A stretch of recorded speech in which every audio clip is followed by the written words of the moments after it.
अमुदष्टि अंग में प्रसिद्ध रेवती रानी की कथा। इस भरत क्षेत्र के मध्य में विजयात पर्वत है। उस पर विद्याधर मनुष्य रहते हैं। उन विद्याधरों के राजा चंद्रप्रभ का चित्त संसार से विरक्त हुआ और वे राज्य का कार्यभार अपने पुत्र को सौंपकर तीर्थ यात्रा करने निकल पड़े। वे कुछ समय दक्षिण देश में रहे।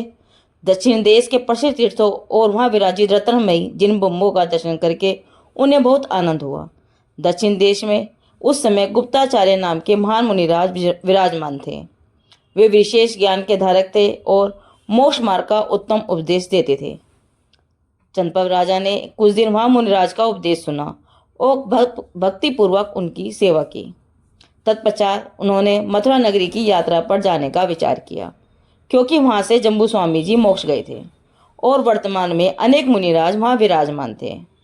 उनमें भव्यसेन मुनि बहुत ही प्रसिद्ध थे। उस समय मथुरा में वरुण राजा राज्य करते थे। उनकी रानी का नाम रेवती था।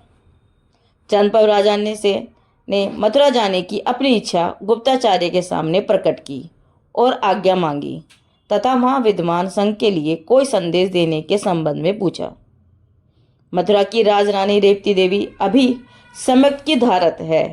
वे जैन धर्म की श्रद्धा में बहुत दृढ़ हैं।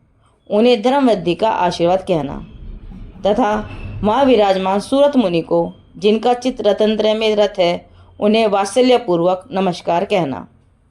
इस प्रकार आचार्य देव ने सूरत मुनि तथा रेवती रानी के लिए संदेश कहा, परंतु भव्यसेन मुनि को तो याद भी नहीं किया। इससे राजा को बहुत आश्चर्य हुआ। फिर भी आचार्य महाराज को याद दिलाने के उद्देश्य से उन्होंने पूछा, क्या दूसरे किसी को कुछ कहना है? आचार्य देव ने इस पर विशेष कुछ नहीं कहा। इससे चंद्रप्रभ राजा को ऐसा लगा, क्या आचार्य देव भव्यसेन मुनि को भूल गए हैं? नहीं, वे तो भूलेंगे नहीं। वे तो विशेष ज्ञान के धारक हैं, इसीलिए उनकी इस आज्ञा में अवश्य कोई रहस्य रहेगा। ठीक है, जो होगा वह प्रत्यक्ष दिखेगा। मन ही मन में ऐसा समाधान करके चंद्रप्रभ राजा ने आचार्य देव के चरणों में नमस्कार किया और मथुरा नगरी के लिए रवाना हो गए। मथुरा में आते ही सर्वप्रथम उन्होंने सूरत मुनिराज के दर्शन किए। वे बहुत ही शांत और शुद्ध रतनत्रय का पालन करने वाले थे। चंद्रप्रभ राजा ने उन्हें नमस्कार किया और उन्हें गुप्ताचार्य का संदेश कहा। राजा की बात सुनकर सूरत मुनिराज ने प्रसन्नता व्यक्त की और विनयपूर्वक हाथ जोड़कर श्री गुप्ताचार्य के प्रति परोक्ष नमस्कार किया। मुनिवरों का एक दूसरे के प्रति ऐसा वात्सल्य भाव देखकर राजा बहुत प्रसन्न हुआ। सूरत मुनि ने कहा, हे बस, वात्सल्य से धर्म शोभता है। धन्य है उन रतनत्रय के धारक आचार्य देव को, जिन्होंने इतने दूर से साधर्मी के रूप में मुझे याद किया। अहो, जो भव्य जीव धर्म से प्रीति होने के कारण साधर्मी जनों के प्रति वात्सल्य करते हैं, उनका जन्म जगत में सफल है। प्रसन्न चित्त से भावपूर्वक बारंबार मुनिराज को नमस्कार करके राजा वहाँ से निकले और भव्यसेन मुनिराज के पास गए। उन्हें बहुत शास्त्र ज्ञान था और लोगों में वे बहुत प्रसिद्ध थे। राजा उनके साथ थोड़े समय रहे, परंतु उन मुनिराज ने न तो आचार्य संघ का कोई हाल समाचार पूछा और न ही कोई उत्तम धर्म चर्चा की। मुनि के योग्य आचार व्यवहार भी उनका नहीं था। यद्यपि वे शास्त्र पढ़ते थे, फिर भी शास्त्रानुसार उनका आचरण नहीं था। मुनि को नहीं करने योग्य प्रवृत्ति वे करते थे। यह सब अपनी आंखों से देखकर राजा की समझ में आ गया कि ये भव्यसेन मुनि चाहे जितने प्रसिद्ध हों, परंतु सच्चे मुनि नहीं हैं, तो फिर गुप्ताचार्य इन्हें क्यों याद करेंगे। इस प्रकार चंद्रप्रभ राजा ने सूरत मुनि और भव्यसेन मुनि की स्वयं आंखों से देखकर परीक्षा की।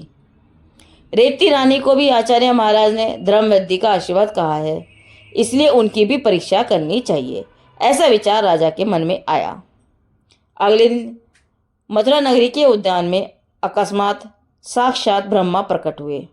इस सृष्टि के कर्ता ब्रह्मा जी साक्षात आए हैं। वे कह रहे हैं, मैं इस सृष्टि का कर्ता हूँ और दर्शन देने के लिए आया हूँ।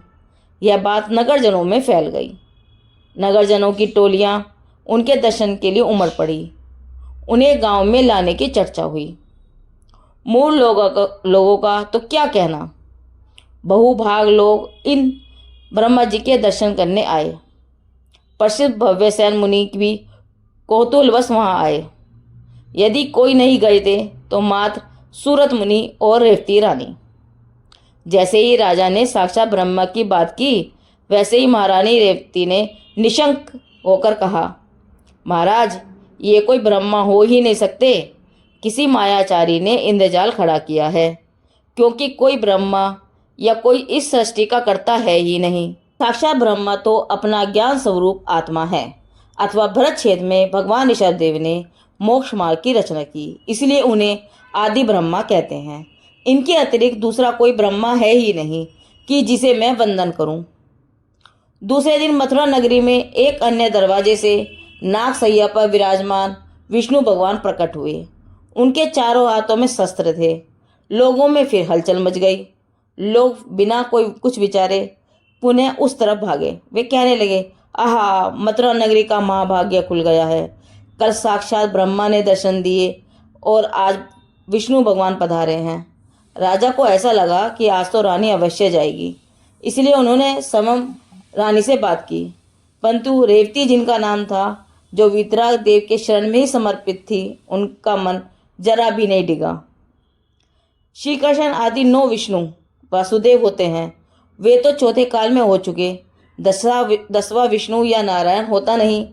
इसलिए अवश्य यह सब बनावटी माया है, क्योंकि जिनवाणी मिथ्या नहीं होती। इस प्रकार जिनवाणी की दृढ़ श्रद्धा पूर्वक अमूल दृष्टि अंग से रेवती रानी जरा भी विचलित नहीं हुई। तीसरे दिन वहां एक नई बात हुई। ब्रह्मा और विष्णु के बाद आज तो पार्वती सहित जटाधारी महादेव शंकर प्रकट हुए। गांव के बहुत से लोग उनके दर्शन करने चल दिए। कोई भक्ति से गया तो कोई कौतूहल से गया, परंतु जिसके रोम रोम में वीतराग देव बसे हैं, ऐसी रेवती रानी पर तो कुछ भी असर नहीं हुआ। उसे कोई आश्चर्य भी नहीं हुआ, उल्टे उसे तो लोगों पर दया आई। रेवती रानी सोचने लगी, अरे, मोक्ष मार्ग को दिखाने वाले परम वीतराग सर्वज्ञ देव को भूलकर मूर्ता से लोग इंद्रजाल में कैसे फंस रहे हैं। सच में जीवों को भगवान अनंत देव का मार्ग प्राप्त होना बहुत दुर्लभ है। अहो आश्चर्य! अब चौथे दिन तो मथुरा के विशाल प्रांगण में साक्षात तीर्थंकर भगवान प्रकट हुए। अद्भुत सम्मोषण की रचना, गंधकुटी जैसा दृश्य और उसमें चतुर्मुख सहित विराजमान तीर्थंकर भगवान। लोग फिर दर्शन करने उमड़ पड़े। राजा ने सोचा, इस बार तो तीर्थंकर भगवान आए हैं, इसलिए रेवती रानी अवश्य जाएगी। अपने अंतरंग में ऐसा विचार करके राजा ने रेवती रानी से तीर्थंकर परमात्मा के दर्शनार्थ चलने को कहा। तो पति उत्तर में रेवती रानी ने कहा, हे महाराज, अभी इस पंचांग काल में तीर्थंकर कैसे? भगवान ने इस भरत क्षेत्र में एक कालखंड में 24 तीर्थंकर होने का ही विधान कहा है, और वे ऋषभ देव से लेकर महावीर स्वामी पर्यंत 24 तीर्थंकर मोक्ष पधार गए हैं। यह 25वां तीर्थंकर कैसा? यह किसी कपटी का माया जाल है। मूढ़ लोग देव के स्वरूप का विचार किए बिना ही एक के पीछे एक दौड़े चले जा रहे हैं। बस परीक्षा हो चुकी। विद्याधर राजा को निश्चय हो गया कि रेवती रानी की जो प्रशंसा श्री गुप्ताचार्य ने की थी, वह यथार्थ ही है। निश्चित ही यह भव्य आत्मा सम्यक के सर्व अंगों से शोभायमान है। क्या पवन से कभी मेरु पर्वत हिलता है? नहीं। उस समय दर्शन में मेरु जैसा अकम्प समय दृष्टि जीव कुधर्म रूपी पवन से जरा भी नहीं दिखता। देव गुरु धर्म संबंधी मूर्ता उसे नहीं होती। उनकी उचित पहचान करके सच्चे वितरागी देव गुरु धर्म को ही वह नमन करता है। रेवती रानी की ऐसी धर्म श्रद्धा देखकर विद्याधर राजा चंद्रप्रभ को बहुत प्रसन्नता हुई और वह अपने असली रूप में प्रकट होकर उसने कहा, हे माता, क्षमा करो। 4 दिन से इन ब्रह्मा विष्णु महादेव शंकर इत्यादि का इंद्रजाल मैंने ही खड़ा किया था। पूज्य श्री गुप्ताचार्य महाराज ने आपके समय की प्रशंसा की थी, इसलिए आपकी परीक्षा करने के लिए ही मैंने यह सब किया था। आहा, धन्य है आपके श्रद्धान को, धन्य है आपके अमूल दृष्टि अंग को। हे माता, आपके समय की प्रशंसा पूर्वक श्री गुप्ताचार्य महाराज ने आपके लिए धर्मवृद्धि का आशीर्वाद भेजा है। अहो, मुनिराज के आशीर्वाद के बाद सुनते ही रेवती रानी को अपार हर्ष हुआ। हर्ष से गदगद होकर उन्होंने यह आशीर्वाद स्वीकार किया और जिस दिशा में मुनिराज विराजित थे, उस तरफ 7 कदम चलकर मस्तक नवाकर उन मुनिराज को परोक्ष नमस्कार किया। विद्याधर राजा ने रेवती माता का बहुत सम्मान किया और उनकी प्रशंसा करके संपूर्ण मथुरा नगरी में उनकी महिमा फैला दी। राजमाता की ऐसी दृढ़ श्रद्धा और जिन मार्ग की ऐसी महिमा देखकर मथुरा नगरी के कितने ही जीव कुमार्ग का परित्याग करके जिन धर्म के भक्त बन गए और बहुत से जीवों की श्रद्धा दृढ़ हो गई। इस प्रकार जैन धर्म की महान प्रभावना हुई। प्रिय साधर्मियों, यह कहानी हमें बताती है कि वीतराग परमात्मा अनंत देव का सच्चा स्वरूप पहचान कर उनके अलावा अन्य दूसरे किसी भी देव को नमस्कार नहीं करें।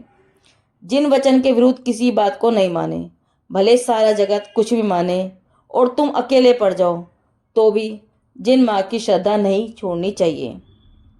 आत्म साधिका अमूर्त दृष्टि अंग में प्रसिद्ध रेवती रानी की कथा पूरी हुई।